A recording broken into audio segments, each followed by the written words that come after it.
Josué 2, do 22 a seguir, está escrito assim na Santa Palavra do Senhor. Foram-se, pois, e chegaram ao monte, e ali ficaram 3 dias, até que voltaram os perseguidores, porque os perseguidores os procuraram por todo o caminho, porém não os acharam. Assim os 2 homens voltaram e desceram do monte, e passaram, e vieram a Josué, filho de Num, e lhe contaram tudo quanto lhe acontecera, e disseram a Josué: certamente o Senhor nos deu toda essa terra nas nossas mãos, e todos os seus moradores estão desmaiados diante de nós. Levantou-se, pois, Josué de madrugada, e tendo ele e todos os filhos de Israel partido de Sitim, vieram até o Jordão, e pousaram ali antes que passassem. Sucedeu ao fim de 3 dias, que os oficiais passaram pelo meio do arraial e ordenaram ao povo, dizendo: quando virdes a arca da aliança do Senhor vosso Deus, e que os levitas e sacerdotes a levam, partirei vós também do vosso lugar e a seguireis. Contudo, haja distância de cerca de 2.000 côvados entre vós e ela. Não vos chegueis a ela, para que conheçais o caminho pelo qual haveis de ir, visto que por tal caminho nunca passastes antes. Disse Josué ao povo: santificai-vos, porque amanhã o Senhor fará maravilhas no meio de vós. E também falou aos sacerdotes, dizendo: levantai a arca da aliança e passai adiante do povo. Levantaram, pois, a arca da aliança e foram andando adiante do povo. Feche seus olhos, baixe a sua fronte. Vamos orar. Deus, nós te louvamos por esse culto. E te agradecemos por esse espaço onde o Senhor é adorado em conformidade com sua palavra. Obrigado. Não é mérito nosso, é graça do Senhor. Pedimos apenas que o Senhor derrame dessa graça para que eu consiga transmitir a sua palavra e que nada venha me atrapalhar, nem os problemas e perigos do meu coração, nem os problemas e perigos que me rodeiam. Me ajude para que eu venha ser boca do Senhor nesta manhã. Eu oro em nome de Jesus. Amém. O povo de Israel havia acampado nas planícies de Moabe. O território era ideal para que se acampasse um povo tão numeroso como aquele. Como sempre, o povo estava assentado naquele lugar porque havia seguido as ordens estabelecidas por Deus. Colocaram as suas tendas, formaram um enorme acampamento que se estendia por toda aquela região. O povo era muito numeroso. Não se tratava de um acampamento de nômades. Era muito maior. Era um ajuntamento diferente daqueles pequenos rebanhos que buscavam água junto ao Jordão. Israel era uma nação em movimento. 3 milhões de pessoas haviam acampado ao redor de Moabe. Alguns daqueles tantos haviam nascido no Egito há 40 anos atrás. Outros tantos haviam nascido no deserto. E pense comigo, irmãos, 3 milhões de pessoas, e grande parte dela nasceram no deserto, enquanto o povo se movia ao redor da península do Sinai. A escola da graça havia preparado toda aquela multidão. Eles estavam capacitados para adentrar a terra prometida. Era uma nação de gente disciplinada. Era uma nação de gente acostumada com privações. Aliás, afinal de contas, o deserto foi uma grande escola. No deserto, eles não aprenderam só com as privações, com as dificuldades. No deserto, eles aprenderam a depender de Deus. No deserto, eles haviam sido preparados para tomar posse da terra, e essa experiência de preparo, ela estava totalmente debaixo do cuidado providencial de Deus. De igual maneira, o povo havia aprendido a obedecer a Deus. Por meio das consequências do pecado, homens foram mortos lá atrás. Por meio da consequência do pecado, aquela geração que saiu do Egito, que era mais velha, não entrou na terra prometida. Você sabe da história. Todos aqueles maiores de 20 anos não entraram na terra prometida, com exceção de uns poucos que haviam sido fiéis ao Senhor. O povo havia aprendido a andar diante de Deus em obediência às leis de Deus. Haviam entendido que o sucesso estava em ser submissos a Deus, submissos à lei de Deus. O mesmo Deus, esse Deus que os tirou da terra do Egito, havia lhes dado no deserto a sua poderosa lei. E o povo, se obedecesse à lei do Senhor, havia de ser bem-sucedido. Esse povo, uma multidão de 3 milhões de pessoas, uma nação em movimento, devidamente organizado, sabia que eles podiam contar com a providência de Deus, desde que eles fossem obedientes à lei do Senhor. Em outras palavras, nós podemos dizer que o povo de Israel havia aprendido a viver corandeu. E essa palavra latina, corondeu, tem uma expressão profunda de promover a consciência de todos nós, de que todos nós devemos aprender definitivamente a viver diante de Deus, a viver corundeu, a viver na presença de Deus. Pode até parecer uma novidade para alguns de nós, ouvirmos falar de corandeu, de na presença de Deus, mas essa expressão que o povo de Israel havia entendido lá no passado, é a grande ideia do cristianismo. A grande ideia da vida cristã é que todos nós estamos corandeu. Todos nós estamos diante da face de Deus. Todos nós estamos diante da presença de Deus, da autoridade de Deus, e devemos viver para a glória de Deus.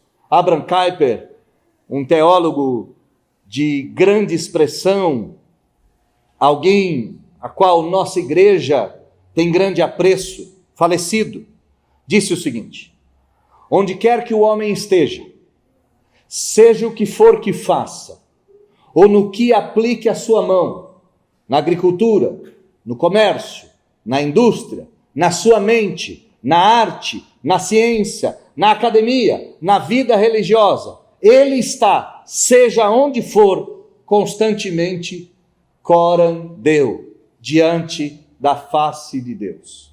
E por isso, deve obedecer estritamente a Deus e, acima de tudo, viver para a glória de Deus. O tema da nossa mensagem nesta manhã é um tema latino que diz ante mundum, diante do mundo, e corandeu, e na presença de Deus. Vamos olhar o povo de Israel diante do mundo, primeiramente. Veja comigo o versículo de número 22.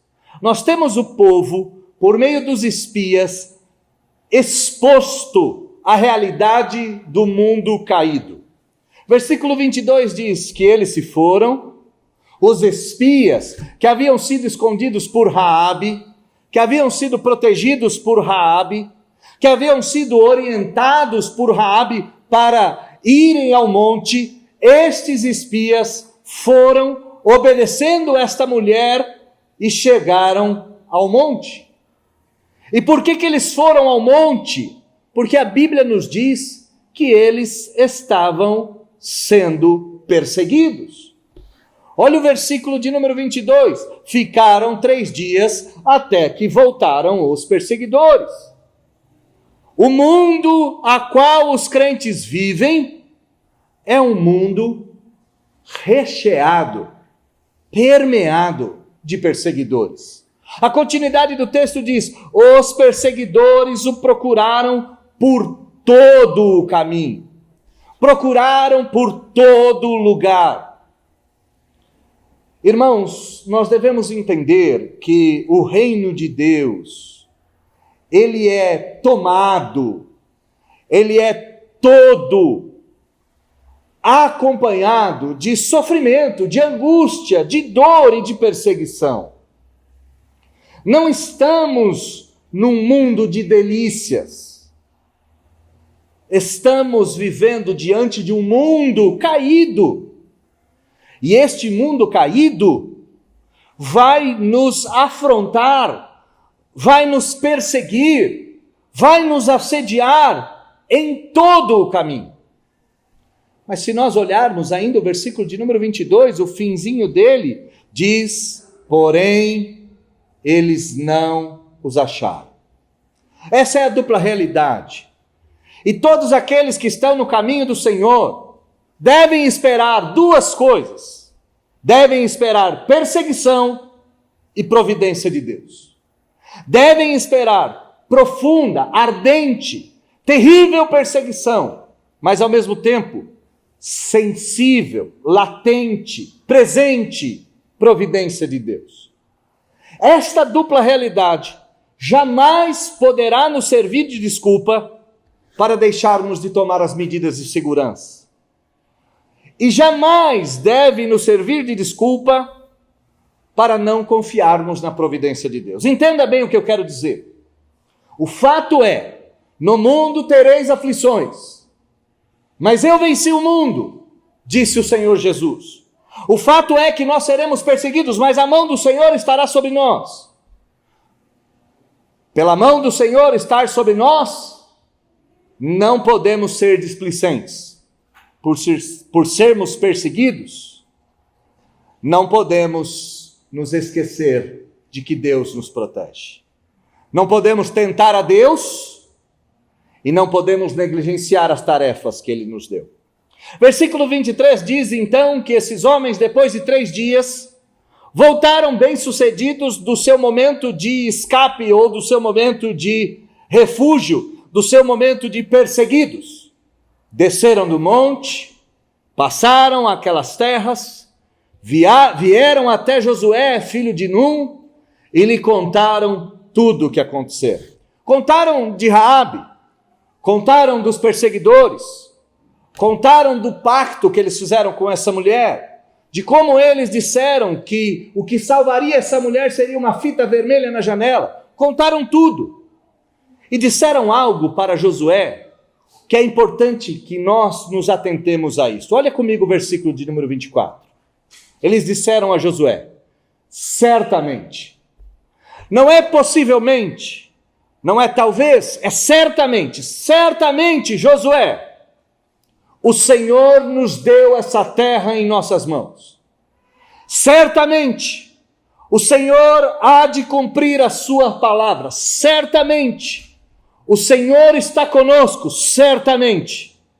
O Senhor, que é Senhor do tempo, que é Senhor do espaço, que é Senhor da vida, Ele nos deu a terra em que está Jericó e a terra de Canaã com todos os seus povos. E por que eles chegaram a essa conclusão? O texto nos diz: porque todos os moradores estão desmaiados. Diante do mundo que vivemos, temos a dupla realidade: perseguição de um lado e providência do outro. Não podemos ser guiados meramente pela perseguição, pois nos esquecemos de Deus. Não podemos ser guiados meramente pela providência, porque nos esquecemos da perseguição. Como então podemos ser guiados diante de um mundo caído? Diante da mensagem do Evangelho contida na Escritura. Voltem para o texto 24.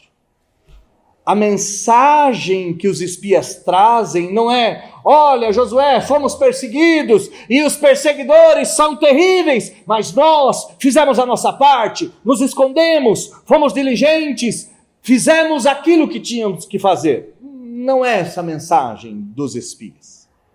A mensagem dos espias não é: Josué, a mão providente do Senhor nos escondeu. E Josué, os nossos perseguidores passaram bem perto de nós, mas o Senhor nos escondeu de maneira miraculosa. A mão do Senhor esteve sobre nós. Também não é essa a mensagem. A mensagem está pautada na revelação de Deus, na promessa que Deus havia dado para Abraão, para Isaque, para Jacó, para José, para Moisés, que aquela terra seria deles. O povo de Deus enfrenta perseguição, é fato. O povo de Deus está guardado nas mãos do Senhor, é fato. Mas o povo de Deus só caminha debaixo da palavra do Senhor. Diante da palavra do Senhor, o povo de Deus avança. Diante das boas novas é que o povo avança. Diante da mensagem evangélica é que o povo de Deus caminha. O povo de Deus não caminha por causa da perseguição. O povo de Deus não caminha por causa da mão forte do Senhor. O povo de Deus avança, pautado na palavra do Senhor. Diante das boas novas, então, o que temos que fazer? O que o povo fez. O povo avançou. Olha comigo o versículo 1 do capítulo 3. Levantou-se, pois, Josué de madrugada, e tendo ele e todos os filhos de Israel partido de Sitim, vieram até o Jordão e pousaram ali antes que passasse. É interessante que Josué faz algo aqui extraordinário. O extraordinário de Josué não é levantar de madrugada. Muitos de nós levantam.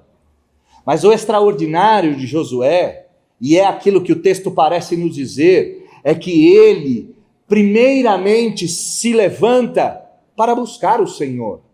Esse levantou-se, pois, Josué de madrugada, é algo que nós vamos ver no Novo Testamento, na figura do Senhor Jesus, que antes de qualquer coisa importante, levantava-se de madrugada e buscava a face do seu Senhor.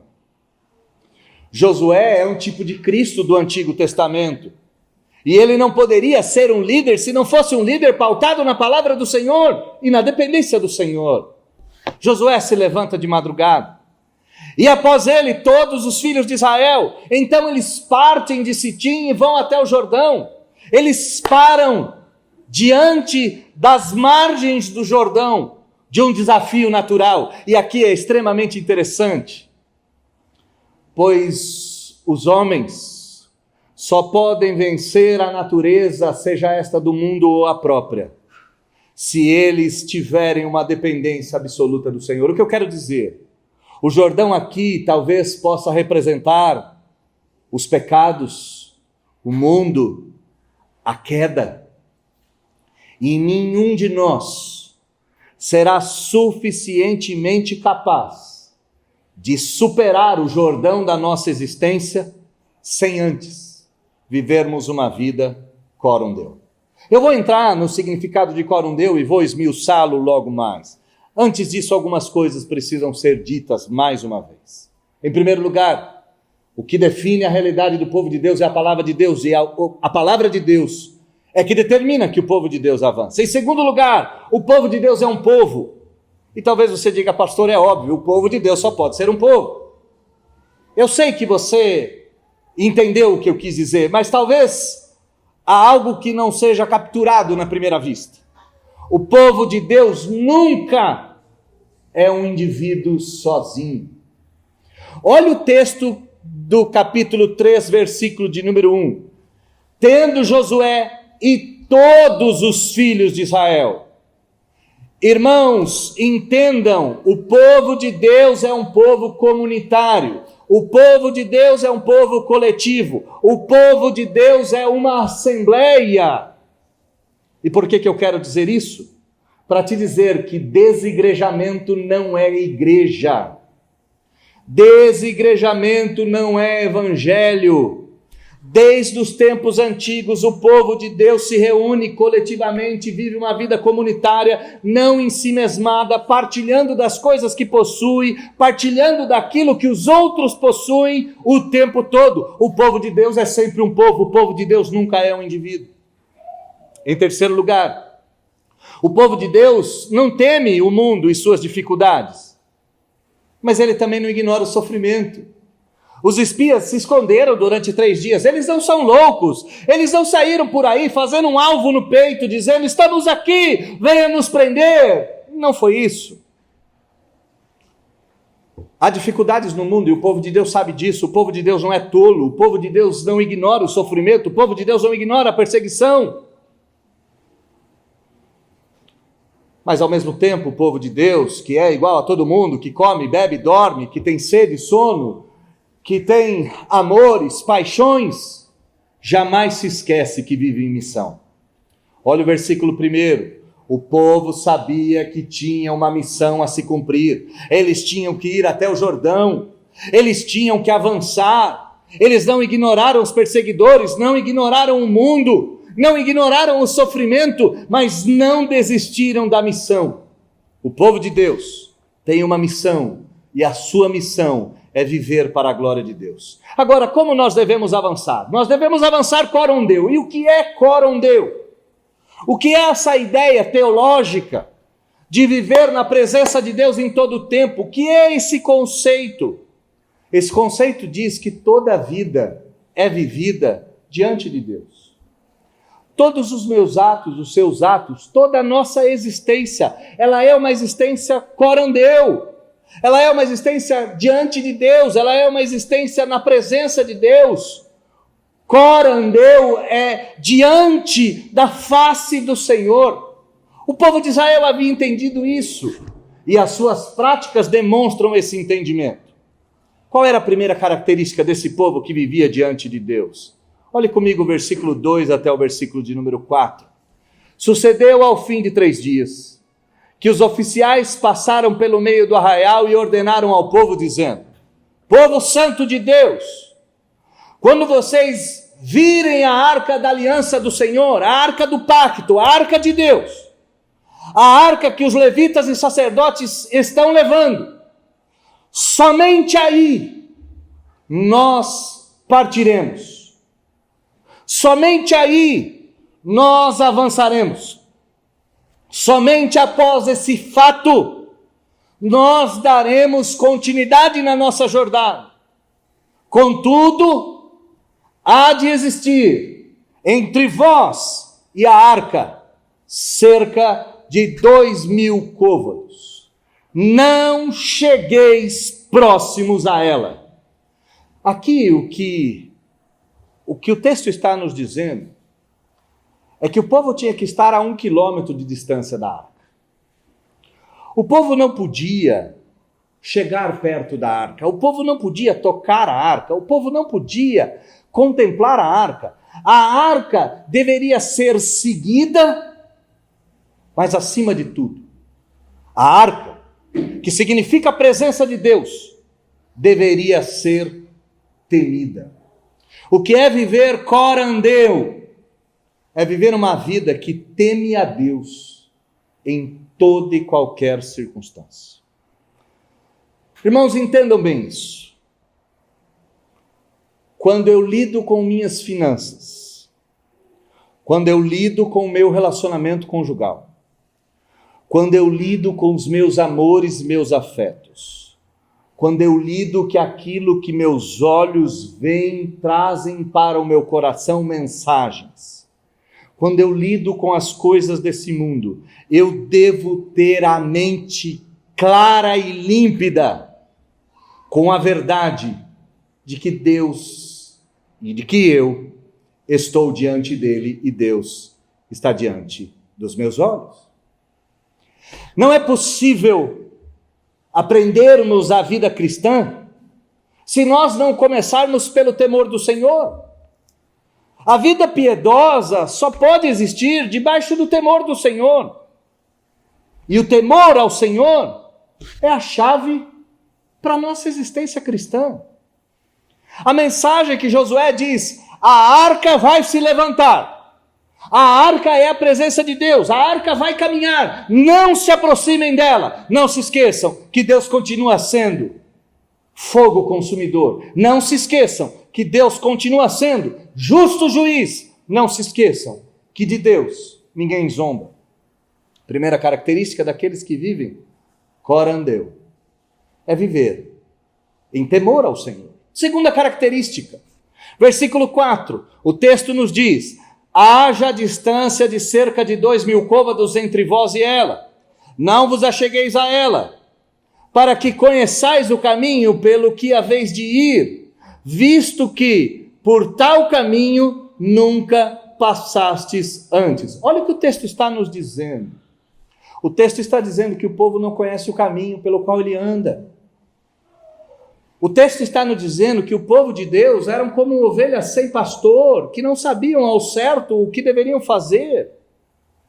Na internet tem um vídeo, mencionado inclusive pelo reverendo Paulo, certa feita aqui nesse púlpito, um vídeo em que uma ovelha é retirada da vala, e assim que ela é retirada da vala pelo pastor, a ovelha é solta, e a ovelha sai desembestada, desenfreada, e salta na vala e fica presa mais uma vez. Ela acaba de ser retirada da vala e volta para a vala.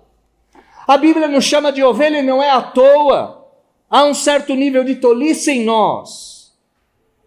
Nós somos como a criança que, sentada na cadeirinha no banco de trás, questiona o pai sobre o caminho que ele está tomando. Pergunta para o pai: nós já chegamos? E o pai diz não. Ele diz: você não se perdeu? E o pai olha para a criança e fala: meu filho, você não sabe o caminho do banheiro de casa. Como você ousa dizer que eu, que sou o motorista do carro, o chefe da família, o líder da matilha, como você ousa dizer que eu não sei o caminho que eu estou levando vocês? O povo de Deus precisa entender que corandeu só pode existir na vida daqueles que dependem do Senhor, daqueles que não sabem o caminho, daqueles que esperam para Deus trilhar. Irmãos, há algo que nós devemos entender. Quando o arcanjo Miguel, que é um anjo de extrema importância, lutava contra Satanás, lá no monte, a respeito do corpo de Moisés, conforme nos diz Judas, lá no finalzinho do Novo Testamento, ele não ousou pronunciar juízo para Satanás, mas clamou que o Senhor o ajudasse. Pensa nisso. Um anjo da mais alta importância precisa da ajuda do Senhor, precisa depender do Senhor, precisa que Deus mostre o caminho. E nesse sentido, irmãos, por mais que você seja um cristão sábio, por mais que você seja um cristão poderoso, poderoso na fala, poderoso na santidade, poderoso na piedade, por mais que você venha a ser um cristão com C maiúsculo, e eu faço votos que você se torne, você nunca será um sujeito independente e que sabe todas as nuances do caminho, ou que conhece todas as curvas do caminho. Primeira característica daquele que vive diante de Deus: teme ao Senhor. Segunda característica daquele que vive diante de Deus: depende do Senhor. Terceira característica, versículo 5, olha comigo na sua Bíblia. Disse Josué ao povo: santificai-vos. Irmãos, esse talvez seja o maior perigo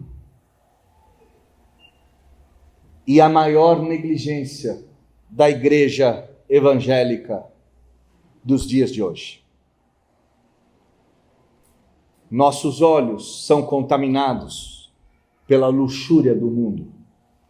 Nossos ouvidos são perfurados pela vaidade do mundo. nosso coração é rasgado no meio, com todo tipo de lixo, de escória, de escarro, advindo do trono de Satanás. Nos esquecemos que sem santidade ninguém verá o Senhor. Nos esquecemos que a santificação é uma característica central do povo de Deus. E aqui eu preciso fazer uma correção, e uma correção grave no entendimento de muitos, quanto à doutrina da salvação pregada na igreja presbiteriana. Nós presbiterianos somos calvinistas.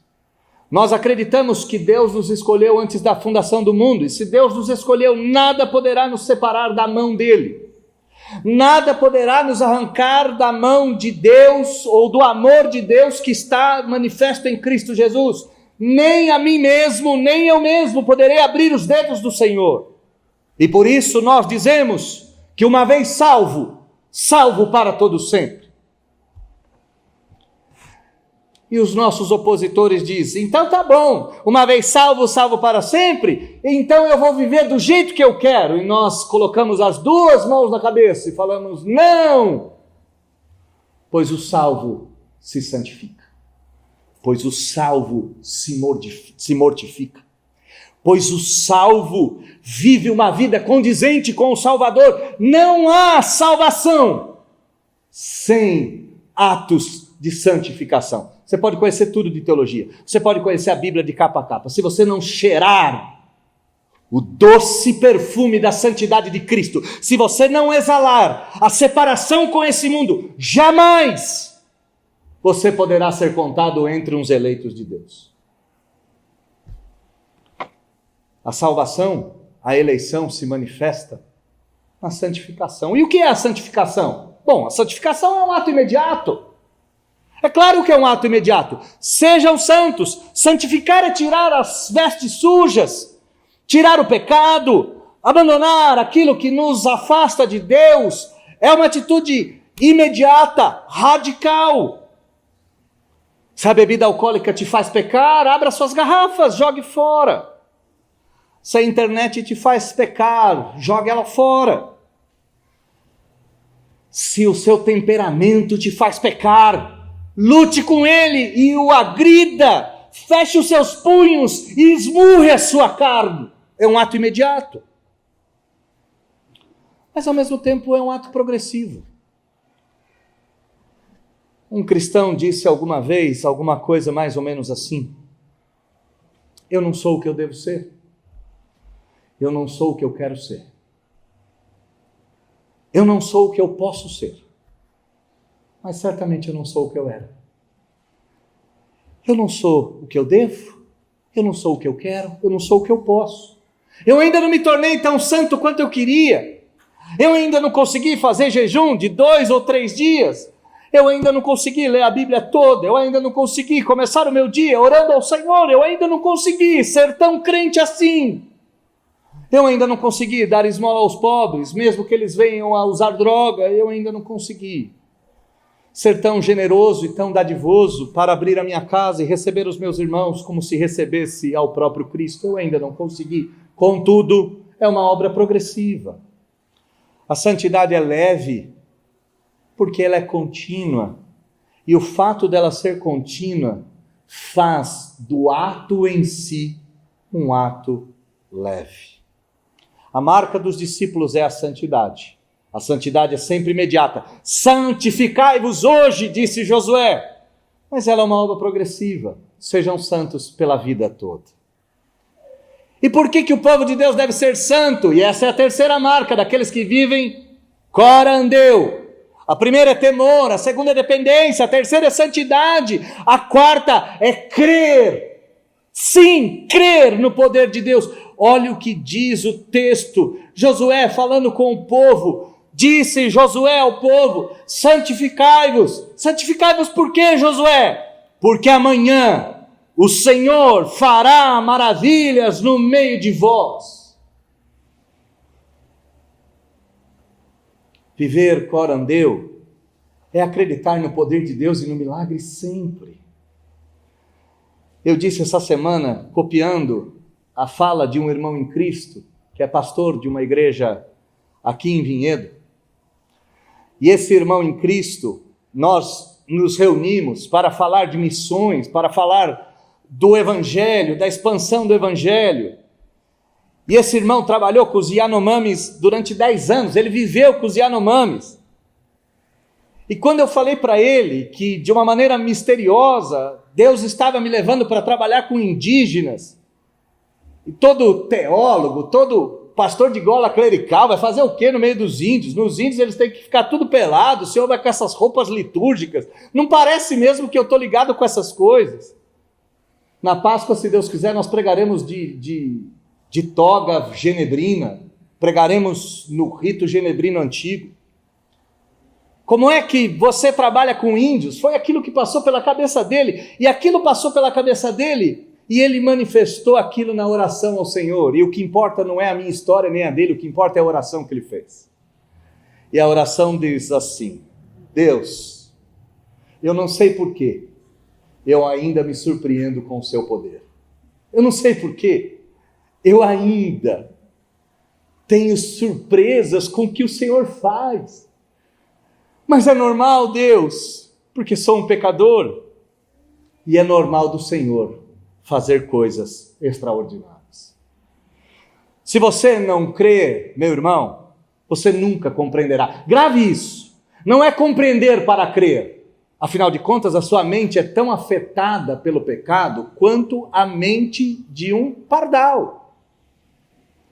E, em certo sentido, os efeitos do pecado são tão nefastos que te aproximam à bestialidade de animais. Não é a sua mente que compreende para depois você crer, é o seu coração que crê para depois você compreender. E gente que vive diante de Deus acredita no milagre, mesmo diante das circunstâncias fechadas, mesmo diante das circunstâncias opostas.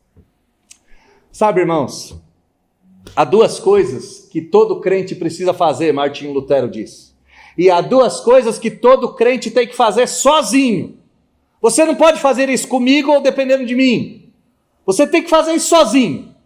A primeira coisa que você tem que fazer sozinho é morrer. Tome a tua cruz, morra e siga o Senhor Jesus. Não dá para eu morrer por você. Não dá para você morrer por mim.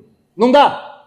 Morrer é uma coisa que se faz individualmente. Segunda coisa, crer é uma coisa que se faz individualmente.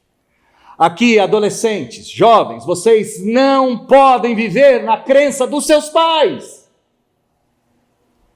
Vocês não podem se esconder porque seus pais são crentes. Vocês têm que aprender a crer. Quarta marca de gente que vive diante de Deus, ele acredita. Ele é até um pouco tolo, é verdade, mas ele acredita que a Virgem deu a luz, ele acredita que a sombra do sol retrocedeu. Ele acredita que o Senhor Jesus vai voltar. Ele acredita que mortos não são tomados pela tumba definitivamente. Ele acredita que sepulcros vão abrir. Corandeu é acreditar no poder de Deus. Quinta característica. Josué fala aos sacerdotes, versículo 6, e diz: levantai a arca da aliança e passai adiante do povo. Que cena linda, que cena maravilhosa. 3 milhões de pessoas se colocando em pé, a arca da aliança sendo levantada, o povo erguendo os braços e cantando ao Senhor. O livro de Números nos diz que quando a arca era levantada, o povo cantava. Quando a arca se repousava, o povo cantava. Quinta característica do povo santo de Deus. O povo santo de Deus adora a Deus, corandeu, adora a Deus todos os dias. Ele adora a Deus quando ele vai para o trabalho, ele adora a Deus quando ele almoça. Irmãos, vamos dar um exemplo de adoração a Deus quando alguém almoça. Eu vou dar um exemplo negativo que não fui eu que vivi. Um pastor foi almoçar com um pastor mais velho. E esses 2 pastores eram da igreja presbiteriana. E chegou o prato de comida. O primeiro pastor pegou o garfo e faca e já pôs o prato e já comeu. E o pastor mais velho ficou olhando para aquela cena, fechou os seus olhos, pôs as duas mãos ao redor do prato e fez a seguinte oração: Senhor Deus, não me permita que eu seja como as bestas feras que comem sem dar graças. Me ajude a te adorar em toda e qualquer situação. Obrigado pelo alimento, em nome de Jesus, amém. Imagina o outro comendo, né? Isso aconteceu, isso é verdade. Dá para dizer até o nome dos pastores, mas eu não vou citar o nome de ninguém. O povo de Deus adora a Deus num prato de comida. O povo de Deus adora a Deus dentro do carro. O povo de Deus adora a Deus dentro do trabalho. O povo de Deus adora a Deus quando brinca com as crianças, quando vai na reunião de pais. O povo de Deus adora a Deus em meio das dificuldades. O povo de Deus adora a Deus. Irmãos, entendam uma coisa: há muito mais alegria restauradora em 5 minutos de adoração do que em 5 noites de folia. Quem disse isso foi A.W. Tozer, e ele está certo. Há muito mais alegria em 5 minutos de plena adoração. Eu te adoro, Senhor. Uma musiquinha viralizou esses dias, um menino africano com as roupas surradas, cantando em inglês e diz: eu te adoro, Senhor, pelo sol, pela comida. E essa musiquinha viralizou. Isso deve ser a nossa prática. Corandeu é adorar a Deus em toda e qualquer circunstância. E uma coisa, irmãos, a gente precisa saber: adoração não faz parte da vida, adoração é a vida. Não, adoração não faz parte da vida. Eu vou na igreja, então o domingo é dia da adoração. Não, a adoração cristã é a própria vida. O texto continua nos dando a 6ª característica. Primeiro é temor, segundo é dependência, terceiro é santidade, quarto é crer, é fé no poder de Deus, a quinta é adorar e a 6ª é esperar. O povo de Deus é um povo paciente. Olha a continuidade do texto.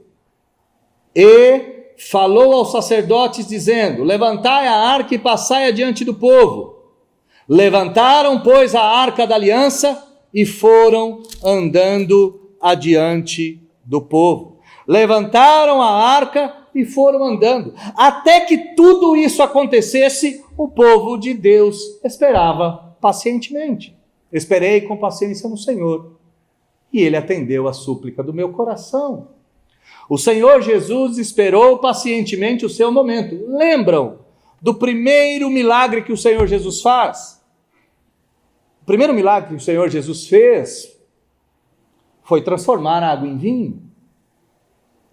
E então Maria chegou até o Senhor e disse: Jesus, acabou o vinho.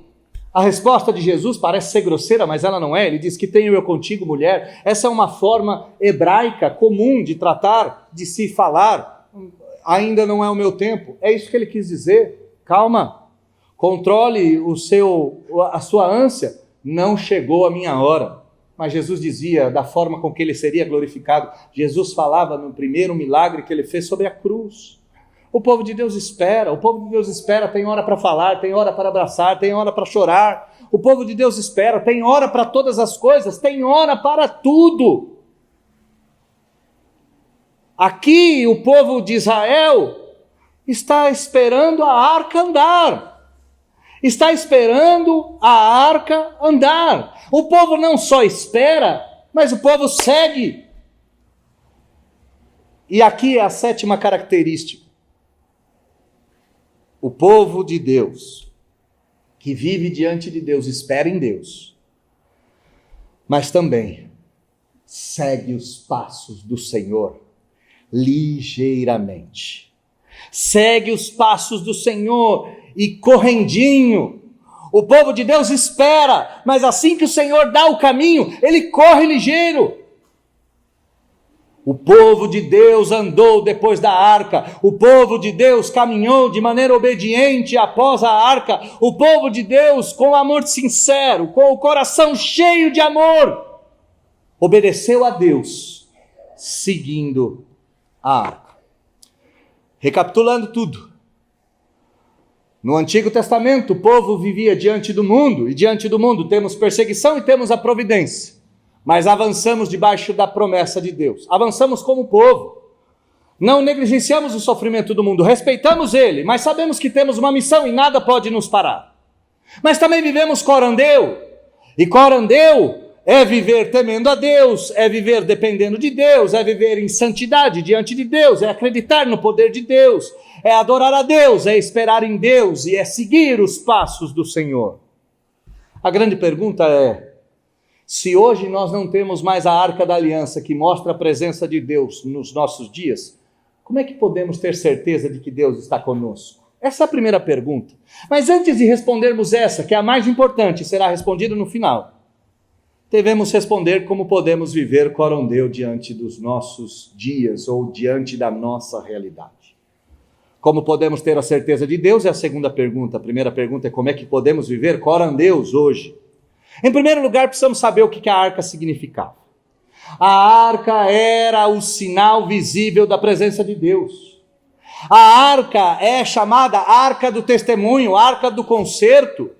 A arca da aliança guardava os símbolos do povo de Deus. E que símbolos eram esses? Eram 3. Dentro da arca estavam os 10 mandamentos. Dentro da arca estava a vara de Arão, o seu bordão. E dentro da arca estava o vaso de maná. O que a arca significava?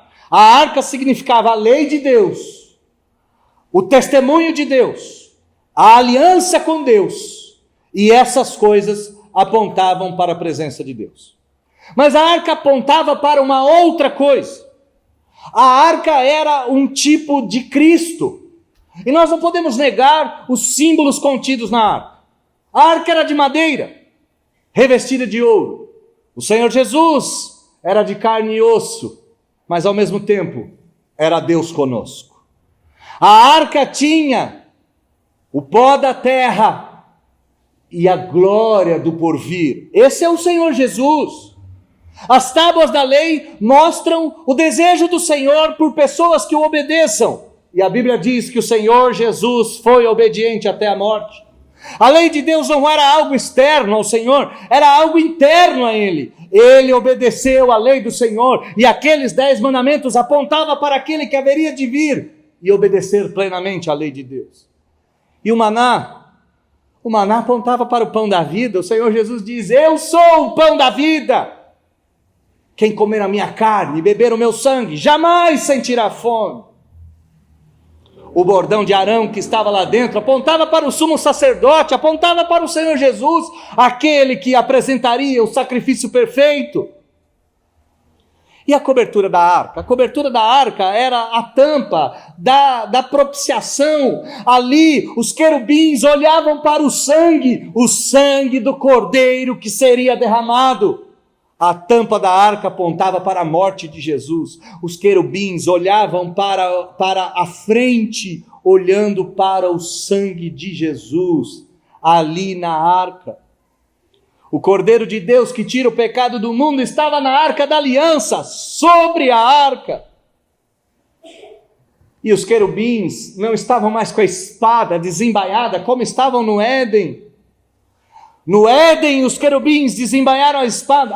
Irmãos, aqui só um detalhe, tá? Às vezes nós temos crentes que são contra o uso de armas.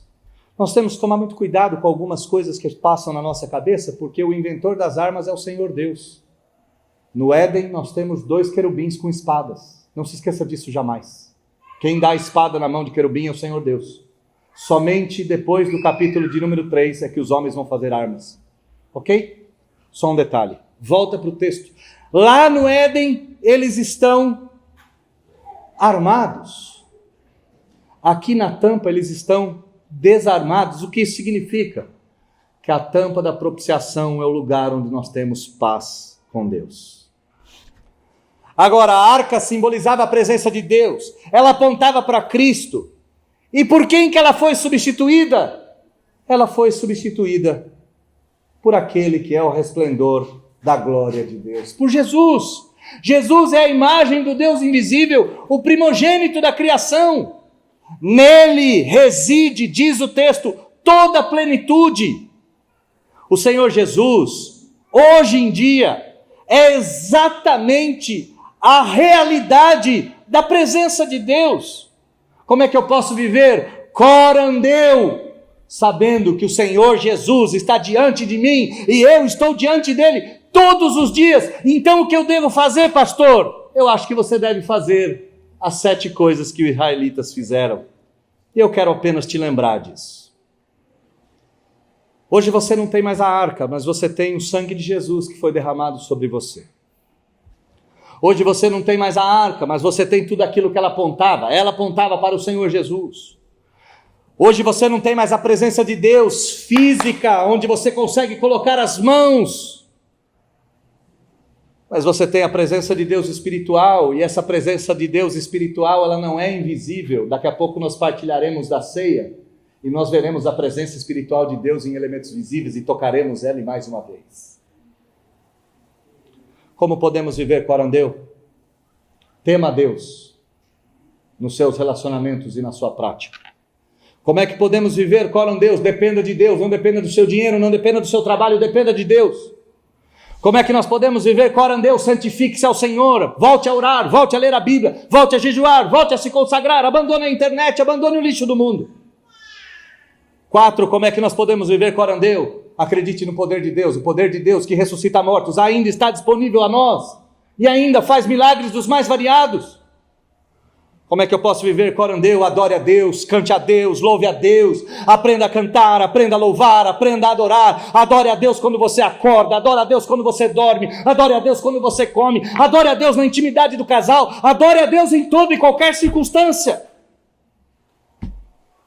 Como é que você pode viver corandeu? Espere em Deus, atrase o seu relógio, aprenda a esperar, não corra atrás do tempo, não fique desesperado com a ampulheta que corre ligeiro, aprenda a esperar, há tempo para tudo debaixo do sol. Como é que você pode viver corandeu? Quando Deus te disser o que tem que fazer, deixe tudo para trás. Faça como o peregrino que abandonou a cidade da destruição e deixou para trás todas as coisas e seguiu o caminho em que devia andar. Siga a Deus ligeiro, siga a Deus rapidamente. Então, respondendo as 2 perguntas, como podemos viver corandeu em nossos dias? Reproduzindo o que Israel fez no Antigo Testamento. Como podemos ter a certeza de que Deus está conosco? Por meio da ceia do Senhor. É um sinal visível. Por meio da Escritura Sagrada, é um sinal visível. Por meio da Igreja do Senhor, é um sinal visível. Por meio da comunhão dos santos, é um sinal visível. E eu gostaria, antes de mais nada, a lhe pedir que se consagre nesse tempo. Reverendo Paulo virá à frente e nos encaminhará por uma oração intercessória, intercedendo por pessoas, por coisas, por atos. Mas eu gostaria, reverendo, que você orientasse a sua igreja a qual você é pastor. Orientasse essa igreja a qual eu também sou pastor, a nós nos santificarmos, porque iremos, não diante da Arca da Aliança, iremos diante do Cristo que morreu por nós, mas que ressuscitou ao 3º dia, simbolizado nesta manhã no pão e no vinho.